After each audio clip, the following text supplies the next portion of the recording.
Hi, everybody, and welcome to another Conversations with Black Women Who Coach. This is Anne Marie, the anti-HR lady, and I conduct these conversations with Black women who are coaches to expose you guys to more coaching options that involve Black women. I always say if you're going to hire a coach, then you should hire a Black woman. I created the BlackWomen Coach Directory to make it easier for you guys to find a coach who is a Black woman, and you can find that directory at BlackWomenCoach.com. And today I'm talking to life coach Trina Casey, and we are going to talk to her about her work, her practice, how she came into coaching, what keeps her going in this area. Thanks for being here, Trina. Tell us a little bit about yourself and what you do. Hi, thank you for having me on. I am a cognitive behavioral therapy life coach and emotional intelligence coach. I emphasize emotional intelligence in healing the inner child so that you can remove barriers in your life that are rooted in your childhood trauma. So that's basically what I do. And let me ask you a question, because I always like to ask this of life coaches. How is what you do different than what a therapist does?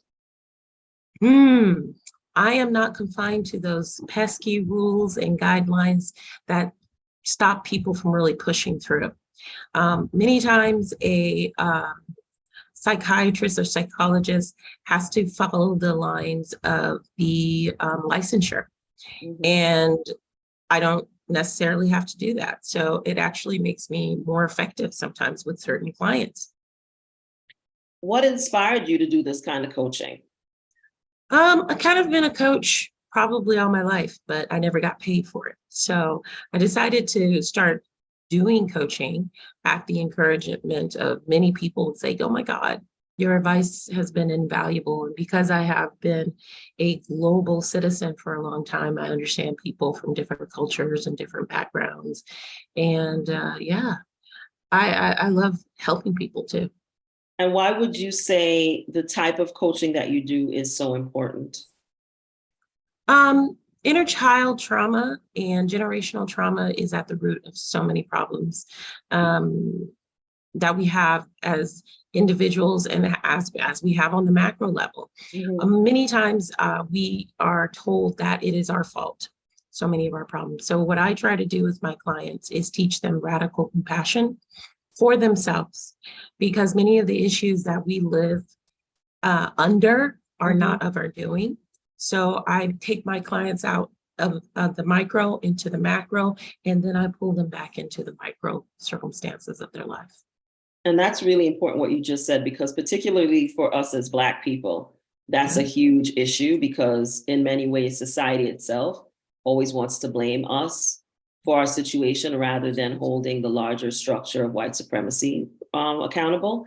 And so many of us have trauma within our homes and background, which makes it easier for us to accept abuse in other parts in our professional lives, because we're used to, especially Black women, mm-hmm. being mistreated in so many other parts of our lives and not dealing with why it is that we're so accepting of that. Right. So it's really great that you help people get into the roots of some of those things, because I don't think collectively as Black people, most of us understand where all of these things come from, and what who the perpetrator of it really is. And so we spend a lot of time blaming ourselves for things that are not of our doing. Why would you say that having a Black woman like you doing this kind of work is important? What's the value add, would you say? Well, being a Black woman is a value added, because as Black women, we have this major amount of resiliency that's been placed on our shoulders. We haven't chosen it. One of the things that I try to make sure my clients understand is that they deserve to have peace and they deserve to have rest. And it's a strong emphasis for me that all of my clients start scheduling time for themselves to be healed, to be at rest. There's something called weathering that many Black women have been faced with, where we have these high levels of cortisol levels and stress caused by stress. Therefore, we have weight gain, and therefore we have body image issues. But again, that stuff caused on a macro level. Mm-hmm, mm-hmm. So Yeah, you're absolutely right about that. And I think, capitalism does not promote rest. So, Absolutely not. when you're working, when you're living and operating in a structure like the United States, rest is something you're actually discouraged from taking, especially Black people. Just the way, the workforce is structured is to discourage people. You're shirking if you take all your vacation leave and all these kinds of things, and you don't get that much of it anyway. And then you're kind of discouraged from even taking what you have, right? There's a stigma placed on rest until most recently. And there's definitely a stigma taken on us resting, right? As Black people. It's always interesting to me that the people who literally built the United States for free are referred to as being lazy. And I'm like, how can you be lazy when you come from people who literally worked for y'all? How can you call people lazy who generationally worked for you for free? And gave you the ability to have the things that you have, right? But a lot of us have bought into that idea. And so we don't want to be seen as being lazy. And so we don't, want to rest. I'm a big proponent of resting. Anybody that follows me knows that. I try to be somewhere resting at least once a month now. I used to say every 3 months, but now it's like, let's try and see if we could do this every month. Because rest is good. It gives you the opportunity to really sit and think about things and reflect, or not even think. Sometimes it's good to just sit there and think of nothing, right? Exactly. And I don't think we know how to do that collectively because we've not been encouraged to do it. So it's a really radical, revolutionary thing to say, and people are always like, you're leaving again, and I'm like, yeah. Yep. I'd say more than half of my adult life globally, traveling, taking a trip, taking a vacation. Because once I started, I was like, oh, this is a permanent, permanent part of it. It's the minute you get the ability to do it, and you're like, this is the thing. You know what I mean? And I tell people, I didn't decide that I really absolutely had to get out of corporate America until COVID, because I couldn't travel. Because I used to get to travel, and being able to travel several times a year made it possible for me to tolerate the work environment. But once that was gone, I was like, I can't stay here. I can't stay in this, and I can't get on a plane to get away from these people. So exactly. I think that was like my first introduction to and that there's life outside of this, and people are actually happy and living well. And the lie that you've been told about, oh, this is the greatest thing, and the only place that you can live well is here, and all of it is lies, right? And that you can actually rest and relax, and that in other countries, people actually are encouraged to rest and relax, and not do anything. It's literally okay to sit all day and not do anything. And no, it's not lazy, right? Well, the truth of the matter is that the European colonizers, that's all they did. They had tea time, they had high time, they had all kinds of time. And all they did was kick their feet up and watch other people labor. And, it's such a small thing, but just sitting and giving your time in the morning, some peace before you jump into something, just the clarity that it creates, And so many of us are neurodivergent, which is another thing that I call is a part of the, not a diagnosis, but a response from all of the stress and from all of the abuse and from all of the trauma that we have generationally been exposed to. It's in our DNA, So if we don't pause just to get into our bodies, just to breathe, we're hyper vigilant. We're always going, and we're not even oxygenating our bodies to do this. And so we wither.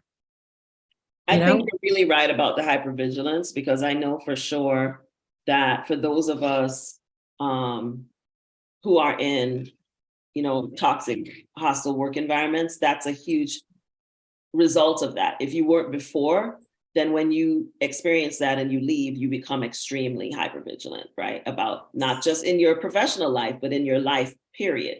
It has that kind of effect. And so if you don't do the work to deal with it, then you carry it into not just into the next job, but you carry it into all other aspects of your life, and it has very harmful impacts and results. Absolutely.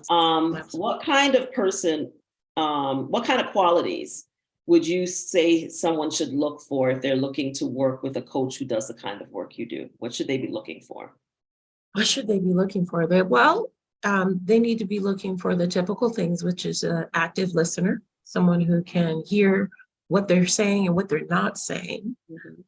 They also need they're going to be needing somebody who's going to push them a little bit out of their comfort zone.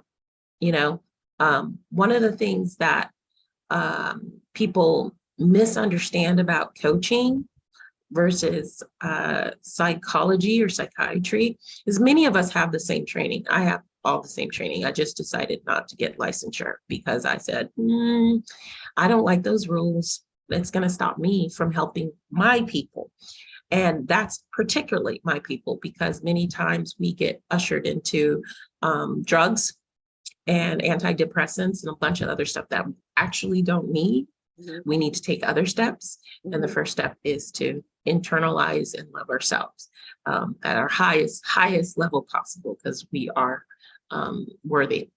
We are worthy. So someone who's looking for me as a coach is ready for some revolutionary change. And the counterpoint to that is, who are you looking for as a client? What are the qualities are you looking for in a client? What makes you say yes or no to a client? Exactly. Because I have had to say no to people. And one of the biggest things that I will say no is if I see a client not respecting my time, not canceling their appointments within 24 hours, sometimes 48 hours, depending, because I have a very tight schedule, very busy. One of the things I also will see is if the person consistently doesn't do the exercises that I give them to do, because it's not like homework, but these exercises have a purpose. And if you are not ready to make these changes, I don't want you to waste your time, and I don't want you to waste your money, and I don't want to waste my time, because I am here not just to help this person. I'm here to help the world. One person healed is another person that touches another person and inspires them to be healed. So if you're not ready for that commitment, and also if you have an attitude, you don't want to listen to me, okay, then go on and figure it out yourself. See how well that's been working for you. But if you are ready to just, connect, commune, and grow, then I'm ready for you. And how would someone work with you? Tell us a little bit about, your work, if there are any new projects or programs you have that you want people to be aware of. Trina is a member of the BlackWomen Coach Directory, and so there will be a link to her profile in the description of this video, as well as a link to her website. But I'd still like you to tell us, what you're up to and how people can go about working with you. Well, I host a bi-weekly podcast called EQ Above IQ, Parenting with Emotional Intelligence and Healing the Inner Child. And on that podcast, I talk about the hegemony and how we raise our kids in this world. And so I do work with a lot of people who I help with coaching for their kids, trying to be a better parent, to be a more present parent, and also to heal their inner child in the process. I also do a program called Escape America,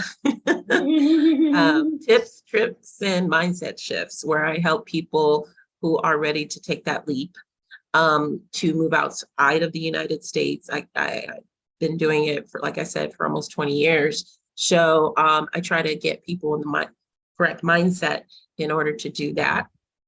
And so I have a webinar link for that. And I also teach a class called Mindful Storytellers. Okay. And on that, I offer that to corporations and also children's groups and schools and things like that, where I'm a published author, a children's book author. So I walk them through the 5 principles of emotional intelligence through writing a book and a collaborative book with other people's, because it's always about connection. It's always about growth and understanding other people's perspectives. So, and at the end of that, I actually published the book, and everybody gets a copy of that. So. Great. And my last question for you is, what is one important thing that you've learned about yourself through coaching others? The wonderful value, just having somebody listen without judgment. Many times, a lot of us, especially Black women, we hold back our emotions and our vulnerability because if we were vulnerable in the past, it was something that harmed us, you know, either emotionally or even physically. So many Black women hold those tears. And one of the things that I really love getting out of this is when someone is comfortable enough to cry with me and to cleanse their body of those toxins from holding all of that pain for so long. And when they pull back the mask of strength and become themselves. You do work with clients based in the US, right? Yes, I do. That's the majority of my clients are in the US. Excellent. So yeah. I want to make sure people know that. For sure. The majority of my clients are in the US. So I have a very interesting calendar and schedule. I bet. Well, Yeah. this has been a really great conversation, which I knew it would be, because, you know, I know Trina from LinkedIn, so I read her posts and, you know, people think I'm a badass, but I think she is. So I'm really glad that you have been able to make the time to talk to me today. And I'm sure that everyone that watches this conversation will get something valuable from it. As I said before, there will be links to Trina's information in the description. So if you're interested in working with her, you can just grab the link in the description of this video and reach out to her yourself. You can catch conversations with Black Women Who Coach on my YouTube channel for the Anti-HR Lady, which is its new home. This is season 4 that we're going into. I hope you guys find this information helpful and useful, and I'll see you in the next video. Bye. Bye.